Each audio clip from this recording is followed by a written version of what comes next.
Dalla terrazza panoramica del suo Mikla Restaurant ad Istanbul, Mehmet Gürs declama la New Anatolian Cuisine, raffinato riflesso nel piatto di un bel ragazzo, metà turco, metà scandinavo, che è anche surfer, velista e attivista di Greenpeace. Gemello turco di un Bottura o di un Atala, Gürs ha traghettato la tradizione gastronomica anatolica nel contemporaneo, alleggerendo la zavorra del passato, utilizzando tecniche e sensibilità scandinave, con il risultato dirompente di un'identità di cucina turco-globale. La Turchia moderna di Gürs qui viene espressa nella spalla d'agnello cotta a bassa temperatura o nel dessert di zucca, con gelato di pistacchio Antep di prima raccolta. This is the shoulder of a lamb. It's called trakya kıvırcık, which is an ugly little lamb. We cook this very simple. It's sous vide. We cook it for 18 hours at 60 degrees. And with it, we are making a frik pilav, it's called. It's a wheat. Think of a bulgur. I'm for sure you're familiar with it, cracked wheat. But this has been smoked. It's actually smoked in the field almost, or just around where it's picked. It has a very particular smoky flavor, almost like a bacon. We cook it as a regular pilav with tomato, with onions, with some olive oil and onions and tomatoes, tomato sauce also to give it a flavor. And at the end of it, you'll see he will add some sumac instead of as an acidity to bring some acidity to it. To cook a proper rice, it's not like you do with the risotto that you serve it after you're done. You have to let it sit. You have to let it relax a little bit. Something that we're going to use now is this. It's part of this. It's plum. How do you make it? It's fruit. You can rip off. It's a little bit sticky. Dried. Rip it off. You pour the paste on big sheets of cloth. And pestil is something that we use a lot of different ones. This one, what we do with it, we actually cook it with a Thermomix. We cook and mix at the same time to really soften it up. We have soaked this in water. We just chop it up really roughly. We soak it in water to let it relax a little bit, soften up a bit. And then we just put it in the Thermomix and cook it while we're mixing. At the end of it, you will put it on full speed to give that silky, very smooth, beautiful texture to it. A pomegranate molasses or a syrup, it's just fresh pomegranates that have been squeezed and reduced. That's all there is. So this goes in there as well. And the result we get is this. When we let it set, it will pull itself together to make a little bit stronger. And this will go on the plate as well. You can use it lukewarm, you can use it cold or warm as well.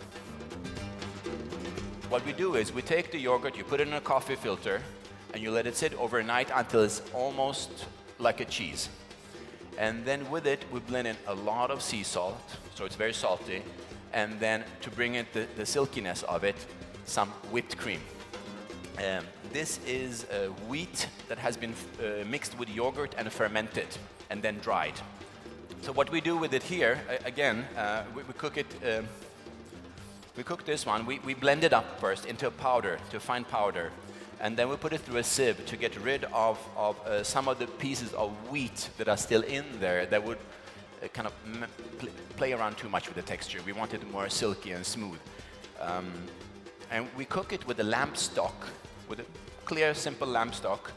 And with it, also 2 types of chili paste. And it's done very traditionally. Big copper pots on a fire. Just cook down the peppers until it's just very thick and rich paste. There's nothing, and then they go into the jar, close it, and then you have it for the whole year. We cook it in the Thermomix again, just whiz it through, cook it with the lamb stock and the different chili peppers.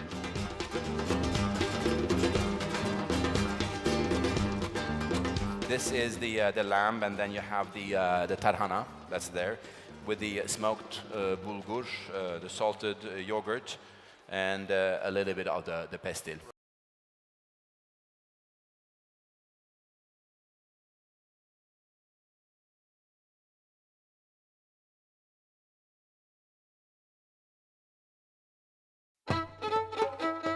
The next dish that we're going to do will be a dessert, which is quite complicated. It takes about 3-4 days to do.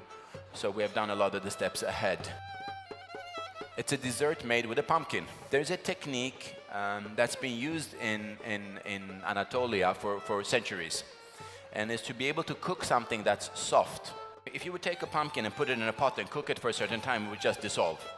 So they're using these unslaked lime. When you take this and you pour some water on it, it goes into a reaction, and what happens here, slowly and slowly, you can see in bubbles in there, it will soon heat up this water almost to a boiling point. And then we do this, and we let it sit for 24 hours. And then what we get is this. So you get the water on top, what we have called lime water, and then you have the gypsum or the calcium in the bottom here. And we just use the clear water on top to marinate our pumpkin. This pumpkin has been cut out, of course, from this, not too close to the center where it's mushy and soft, not too close to the edge, just like the perfect in between. And then we marinate them in just the top part. We take out the top part and we marinate them again for another 24 hours. And what happens there, very much like with a spherification, it's been done for centuries, this type of technique with different products. So we put it in here, we marinate it. Once we take it out, after it has been marinated, we cook it in a sugar syrup. Not a simple syrup, it's about 2 parts sugar to 1 part water, and we put some cloves in it as well to give a kick to it, give some flavor. And we cook it for about 2 hours. And then we got the idea from a French frying technique. When you fry something, you take it out and aerate it to get an extra crunch around it when it gets in touch with the air. So we did the same thing. We take it out during 2 hours, we're taking out every half hour. And that way what happens is we get a crunchy outer part that's sweet, but a soft interior, and by preserving this.